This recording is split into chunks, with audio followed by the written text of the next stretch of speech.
Tonight in our Election Roundtable series, we look into the plans of candidates and political parties as the start of the campaign period draws near. On Tuesday, February 9, candidates for national posts will begin their 90-day official campaign. To give voters an idea of what may happen next week, we have here in the studio COMELEC Chairman Andres Bautista and the campaign manager of Partido Galing at Puso, Cebu 5th District Representative Ace Durano.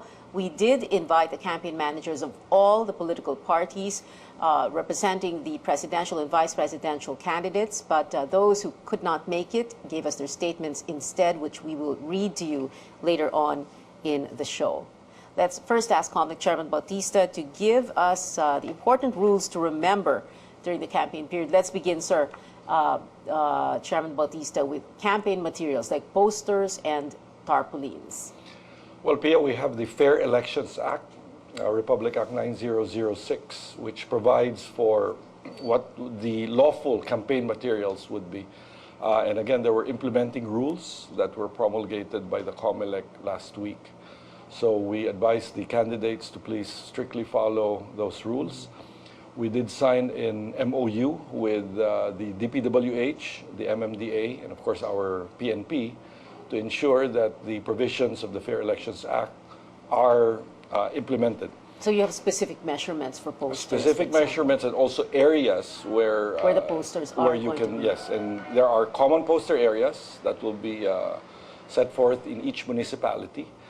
Aside from that, again, to us there are cardinal sins or mortal sins, which are the hanging of campaign paraphernalia in our trees, plants, in our national thoroughfares. We would like our candidates to mount a clean and green campaign.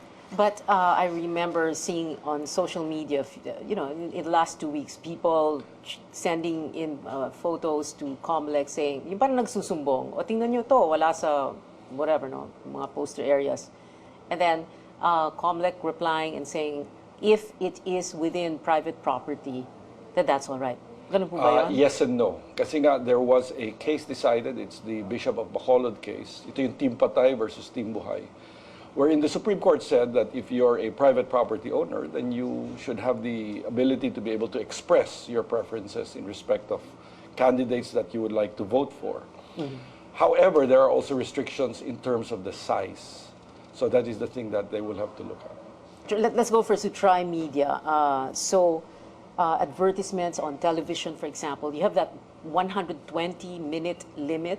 180. 180-minute limit per station, which again is quite generous. But in the end, I think that the per station per candidate or per station per candidate. Per candidate, yeah. Oh, the candidate should have a lot of money for that. Exactly, but again, the real limit is the campaign expenditures that they can spend. And for those running for president and vice president, it's 10 pesos for every registered voter.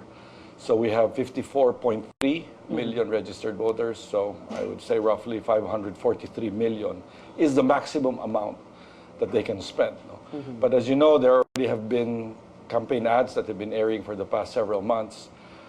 So they are campaign ads. Well, it's just that hindi lang nasasaklaw ng campaign. Because again, there is a hole in the law, and we've been trying to ask Congress to fix that, but we are where we are. What we're saying is that starting February 9, that the meter starts to run, and we will start monitoring all these ads, and they have to make sure that their expenses do not go beyond the limit provided by law. What about social media?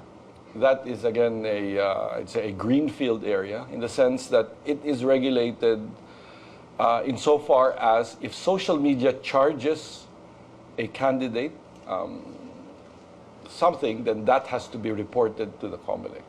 But to be honest, again, it will be the job of COMELEC to try and figure out, again, whether or not indeed candidates are paying social media. There are also certain acts, Chairman Bautista, hindi po ba, that candidates are banned from doing, and voters should monitor these. Can you tell us what these are? And, like, for example, let's begin with alteration of a precinct's territory or establishment of a new precinct. Oh, no, that's COMELEC. That's COMELEC. Oh. Okay, so basically that means that once you already come out with a list of voters per precinct, Hindi na pwedeng You mag-continue. cannot transfer the location.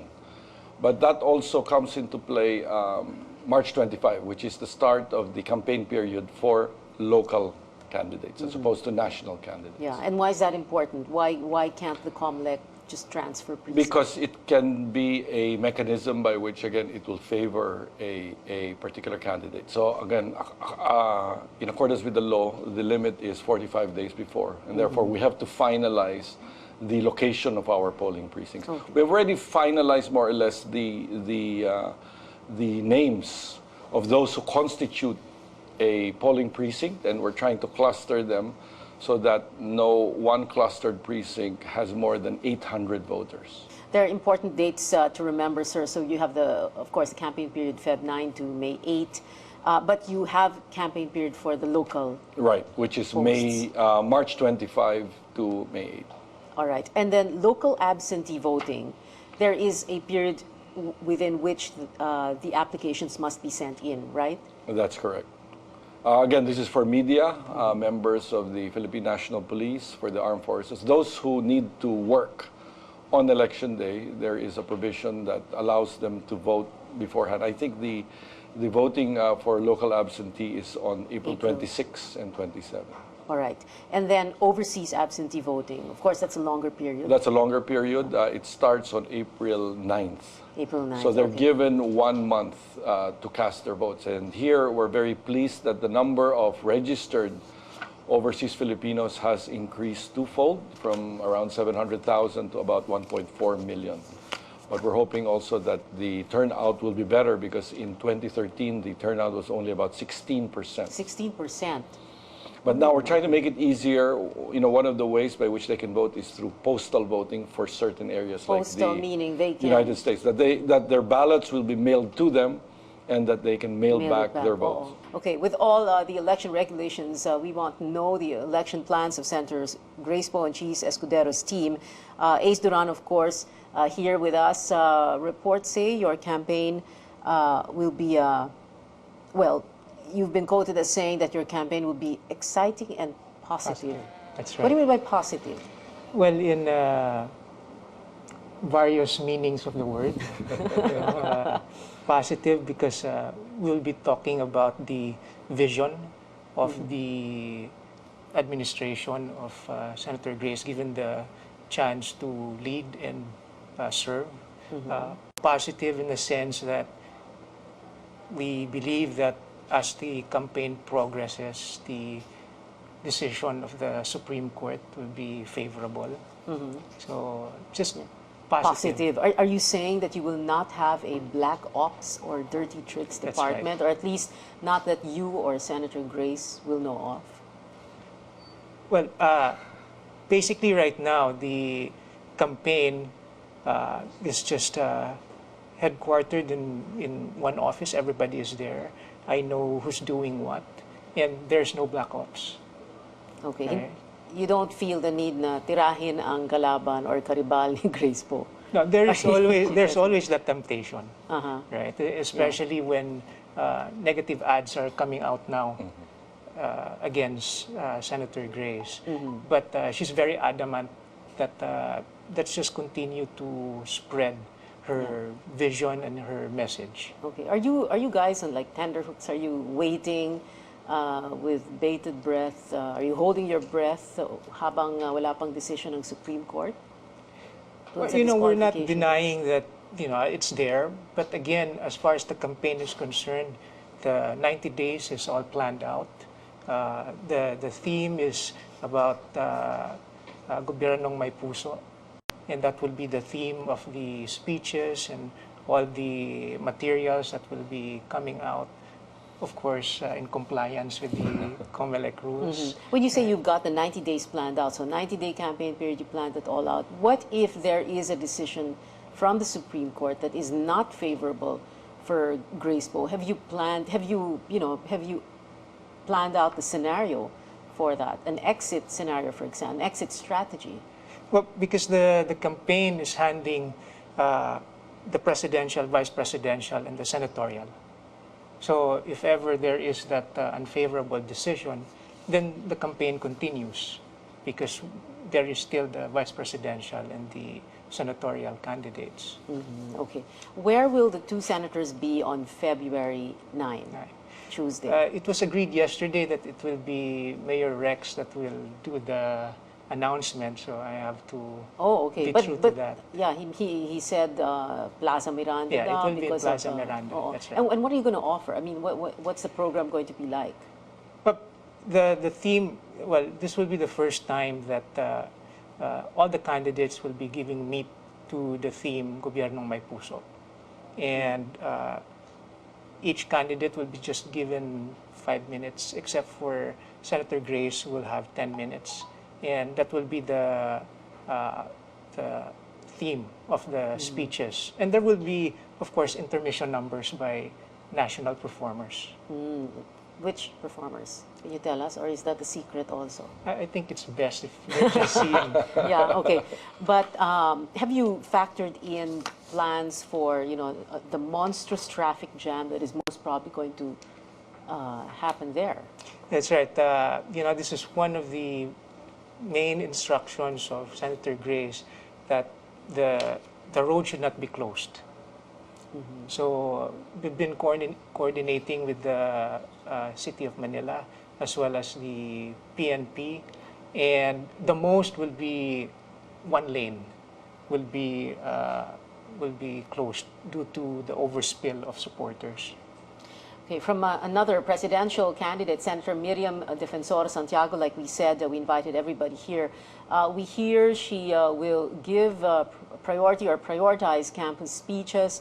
School organizations all over the Philippines have invited her to visit. The center will focus on the youth, her strongest supporters, and continue to reach out through social media. The center has 3.3 million followers on Facebook and some 2.2 million on Twitter. On February 14, she is attending the launch of the Youth for Miriam at the Inares Sports Arena in Pasig City. There are also reports that she and her running mate, Bongbong Marcos, may be up north.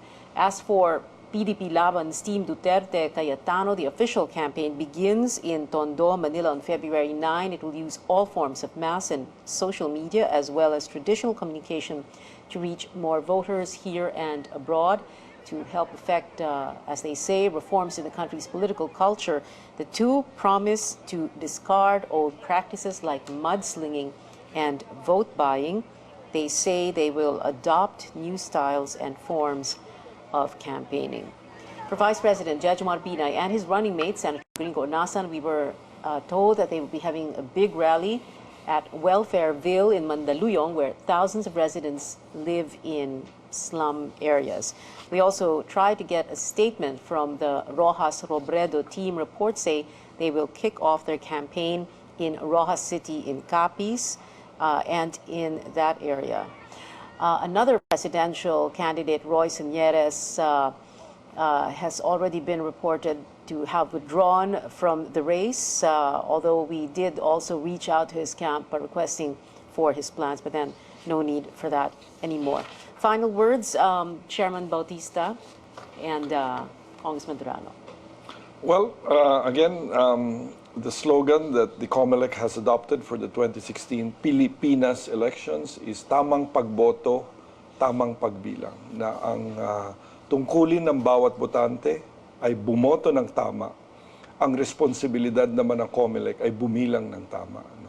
So really, we would like to encourage our citizenry, particularly our voters, to get into these campaigns, to really study, analyze the platforms and the public policy pronouncements of the various candidates, and to make an informed choice come election day. And our promise at COMELEC is that regardless of who you choose, we are there to make sure that your vote is counted right. And to make an informed choice, of course, it'll be very helpful when we have all those debates, right? The three presidential debates. How are preparations for that coming along, sir? Well, today there were the 5 representatives who were there, except that of Señeres.